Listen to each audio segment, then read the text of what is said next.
श्री शिवाय नमस्तुभ्यम। जय माता रानी। दोस्तों, आपके अपने चैनल धर्म साधना में आपका बहुत बहुत स्वागत है। भगवान भोलेनाथ और माता पार्वती आपकी समस्त मनोकामनाओं को पूर्ण करें।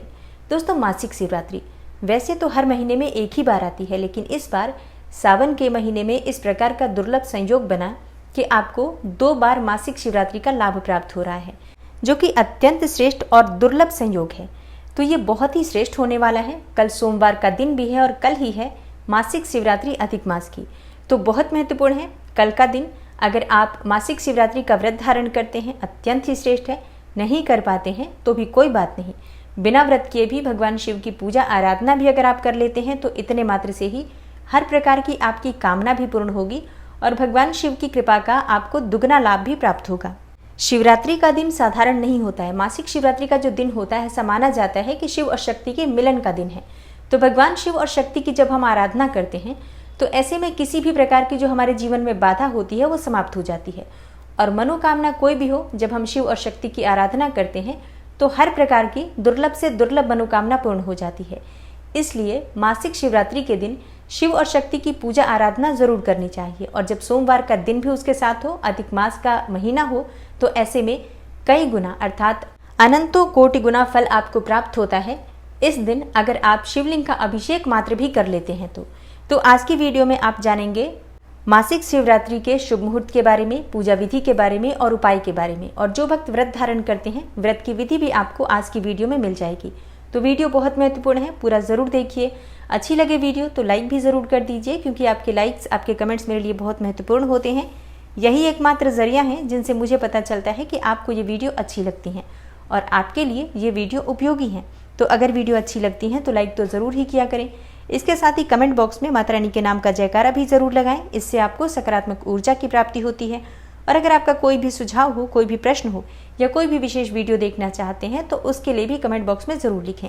चैनल पर पहली बार आए हैं, अगर अभी तक आपने चैनल को सब्सक्राइब नहीं किया है तो आज की वीडियो अगर आपको अच्छी लगे तो चैनल को सब्सक्राइब करके बेल आइकन को जरूर प्रेस कर लीजिए। इससे ये होगा कि इस चैनल पर जो भी नई वीडियो अपलोड होंगी उनकी नोटिफिकेशन आपको सही समय पर प्राप्त होगी। तो सबसे पहले जानते हैं मासिक शिवरात्रि के शुभ मुहूर्त के बारे में। तो देखिए, चतुर्दशी तिथि प्रारंभ हो जाएगी 14 अगस्त को सुबह 10:25 पर और समाप्त होगी 15 अगस्त को दोपहर में 12:25 पर। ऐसे में जो हम मासिक शिवरात्रि का व्रत धारण करते हैं उसमें नियम के अनुसार जब अर्धरात्रि के समय में, निशीत काल के समय में चतुर्दशी तिथि व्याप्त होती है, उसी दिन शिवरात्रि का व्रत रखा जाता है और अर्धरात्रि के समय में विशेष रूप से शिव और शक्ति की आराधना की जाती है। तो मासिक शिवरात्रि यानी कि अधिक मास की शिवरात्रि का व्रत रखा जाएगा 14 अगस्त 2023 यानी कि सोमवार के दिन। अब बहुत से भक्त हैं जो कि सोमवार का भी व्रत धारण करते हैं और मासिक शिवरात्रि का भी व्रत धारण करते हैं। तो आप दोनों व्रत का संकल्प लेकर, मतलब सोमवार के व्रत का भी संकल्प लीजिए और मासिक शिवरात्रि व्रत का भी संकल्प लीजिए। इसके बाद दोनों व्रत के नियम का पालन आप कर सकते हैं। शिवरात्रि में भी भगवान शिव की ही पूजा की जाती है और सोमवार में भी भगवान शिव और शक्ति की ही आराधना की जाती है। तो दोनों पूजा आपकी एक साथ पूर्ण हो जाएगी और दोनों ही व्रत आपके माने जाएंगे। और जो भक्त सिर्फ एक भी व्रत करते हैं, जैसे कि अगर आप सिर्फ सोमवार का व्रत कर रहे हैं या फिर सिर्फ शिवरात्रि का व्रत कर रहे हैं, तो भी आपको व्रत का दुगना लाभ प्राप्त होगा, क्योंकि एक ही दिन जब 2 शुभ तिथियां व्याप्त हो जाती हैं तो उसका पुण्य फल हमें ज़रूर प्राप्त होता है अगर हम पूजा आराधना करते हैं। मतलब किसी भी प्रकार से अगर आप शिव के अभिषेक में शामिल हो जाते हैं, शिव के नाम का स्मरण करते हैं, तो इसी से आपको दुगना लाभ प्राप्त हो जाता है। अब बात करें व्रत के नियम और पूजा विधि के बारे में। तो देखिए, इस दिन आपको सुबह जल्दी उठना है। कोशिश कीजिए, मतलब आपको अगर ब्रह्म मुहूर्त में उठ जाते हैं तो बहुत अच्छी बात है, नहीं तो सूर्योदय से पहले तो ज़रूर उठ जाइए। उठकर नित्य कर्मों से निवृत्त हो जाइए। फिर शुद्ध जल में गंगा जल मिलाकर स्नान कर लीजिए, लेकिन पहले पात्र में आपको गंगा जल डालना है, फिर शुद्ध जल से उस पात्र को भर दीजिए। फिर आप माँ गंगा का और भगवान शिव का ध्यान करते हुए स्नान कर लीजिए। इसके बाद साफ स्वच्छ वस्त्र धारण करके सबसे पहले सूर्यदेव को जल अर्पित कर दीजिए। उसके बाद अपने घर के मंदिर में आकर जो भी आप प्रतिदिन की पूजा करते हैं पूजा कर लीजिए। इसके बाद विशेष पूजा भगवान शिव की होगी। तो घर के मंदिर में सबसे पहले शुद्ध घी का एक दीपक आपने प्रज्वलित कर ही लिया होगा जब आपने नित्य की पूजा की है। तो वहीं पर सबसे पहले व्रत का संकल्प ले लीजिए। अगर आप व्रत करते हैं तो, व्रत नहीं करते हैं तो कोई बात नहीं, आप साधारण तरीके से पूजा कर सकते हैं। लेकिन अगर आप व्रत करते हैं तो संकल्प लेना आवश्यक है। अगर दोनों व्रत करते हैं तो दोनों व्रत का संकल्प ले लीजिए पहले। इसके बाद विधि विधान से भगवान शिव और माता पार्वती की आपको पूजा करनी है।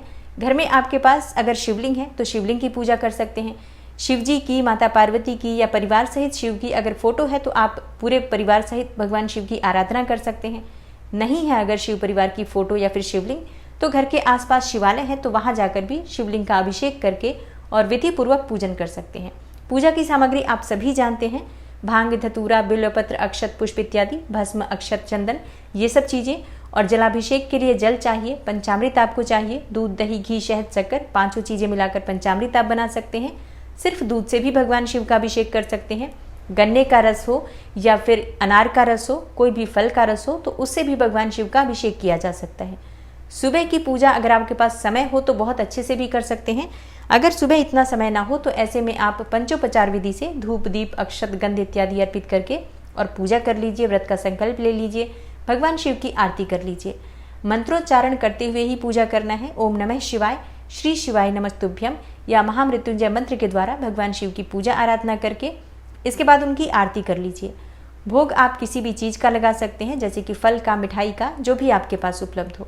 इसके बाद दिन में आपको व्रत धारण करना है तो आप फलाहार के द्वारा व्रत धारण कर सकते हैं। शाम के समय प्रदोष काल में विशेष पूजा आराधना भगवान शिव की जाती है। आप चाहें तो मंदिर जाकर कर सकते हैं या फिर घर में भी कर सकते हैं, जैसी भी सुविधा उपलब्ध हो आपके पास। लेकिन देखिए, अगर आपके पास घर में शिवलिंग नहीं है और आप मंदिर भी नहीं जा पाते हैं तो घर में आपको एक छोटा सा मिट्टी का शिवलिंग बना लेना चाहिए। पार्थिव शिवलिंग बनाकर आप उसकी पूजा कर सकते हैं।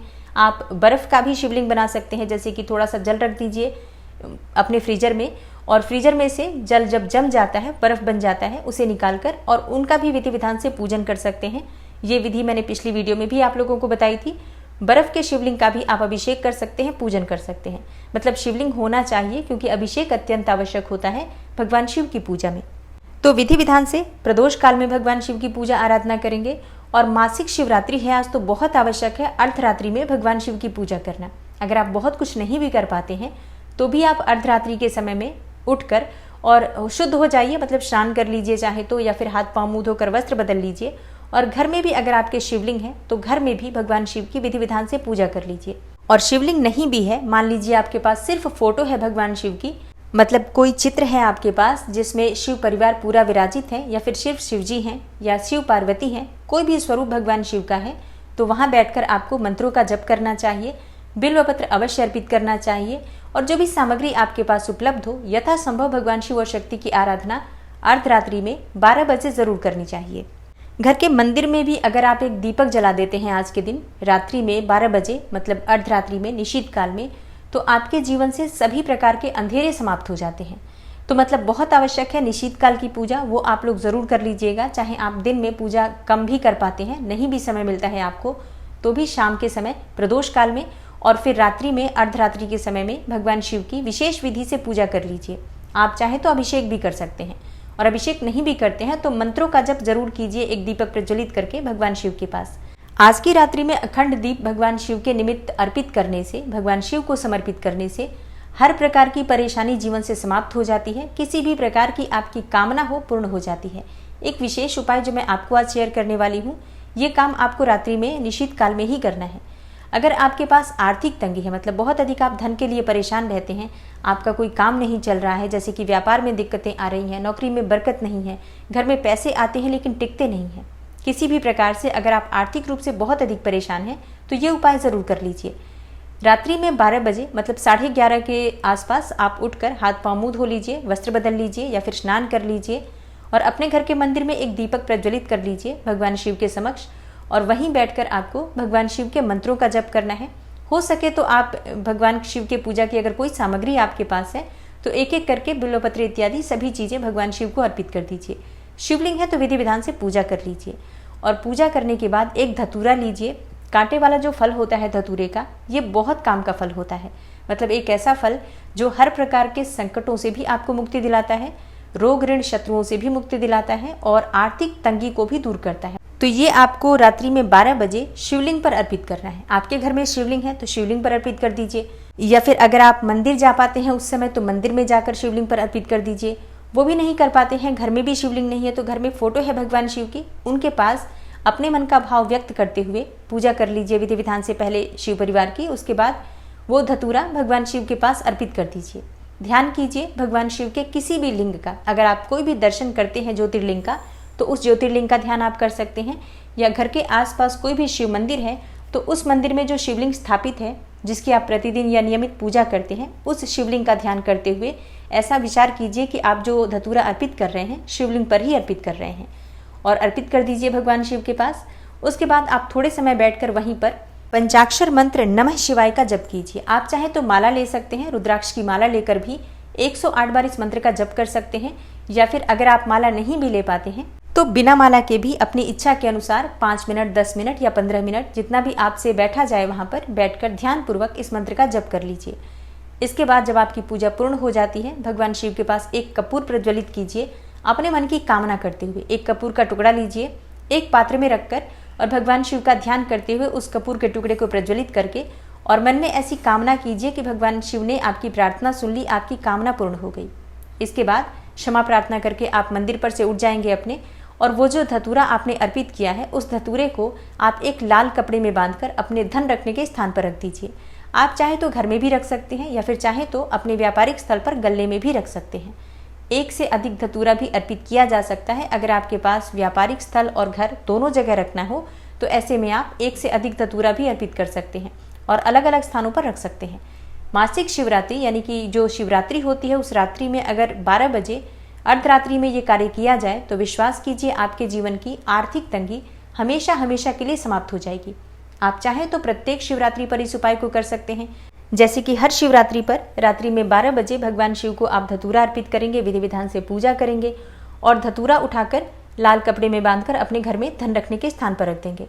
अगली बार जब आप शिवरात्रि के दिन फिर से पूजा करेंगे तो पिछली शिवरात्रि में जो आपने धतूरा रखा था उसे हटा देंगे, उसका विसर्जन कर देंगे और जो धतूरा आपने इस बार चढ़ाया उसे फिर से धन रखने के स्थान पर उसी प्रकार से रख देंगे। ऐसा नियमित कीजिए, कुछ समय तक कीजिए, विश्वास कीजिए परिवर्तन आपको चमत्कारी रूप से देखने को मिलेगा। करके तो देखिए उपाय, विश्वास से करेंगे तो लाभ तो निश्चित ही मिलेगा। शिव पुराण की कथाएं अगर आप सुन रहे हैं तो आपको पता है कि भगवान शिव पहले परीक्षा लेते हैं, उसके बाद भगवान शिव अपने भक्तों की हर कामना को पूर्ण करते हैं। तो ऐसा नहीं है कि भक्ति में शक्ति नहीं है, बस विश्वास करके उस कार्य को कीजिए तो निश्चित ही आपको लाभ होता है। अच्छा, जो भक्त व्रत धारण कर रहे हैं, व्रत का पारण अगले दिन किया जाता है। शिवरात्रि के व्रत में रात्रि में अनाज का सेवन नहीं होता है। आप अर्धरात्रि की पूजा भी करते हैं, फिर अगले दिन सुबह उठकर स्नान करके भगवान शिव की पूजा करके फिर आप शुद्ध और सात्विक भोजन ग्रहण करते हैं। इस प्रकार से आपको मासिक शिवरात्रि का व्रत करना होता है। तो दोस्तों, ये है आज की वीडियो जिसमें मासिक शिवरात्रि से संबंधित संपूर्ण जानकारी मैंने आपसे शेयर की है। उम्मीद करती हूँ आपके लिए उपयोगी होगी। और हाँ, प्रतिदिन की तरह शिव पुराण की कथा आज अपलोड हो रही है, आप लोग जरूर सुनिए। और हाँ, प्रतिदिन आपको शिव पुराण की कथा मिलेगी, लेकिन हो सकता है समय में थोड़ा बहुत अंतर हो जाए क्योंकि कुछ परिस्थितियाँ इसी प्रकार की चल रही हैं आजकल जीवन में, तो हो सकता है समय में थोड़ा बहुत अंतर आ जाए। लेकिन आप लोग थोड़ा सा धैर्य बनाकर रखिए, सारी कथा आपको मिलेगी। संपूर्ण रूप से शिव पुराण की कथा आपको मैं सुनाऊंगी, तो आप लोग थोड़ा सा धैर्य ज़रूर रखिए और थोड़ा सा मेरा सहयोग कीजिए। बस कुछ ही समय की बात है, फिर सारी चीज़ें बिल्कुल नॉर्मल हो जाएंगी। हर रोज़ की तरह आपको सारी वीडियो भी मिलेंगी और सारी कथाएं भी मिलेंगी। उम्मीद करती हूँ आप लोग मेरी बात को ज़रूर समझेंगे। मिलती हूँ मैं आपसे अगली वीडियो में, तब तक के लिए नमस्कार।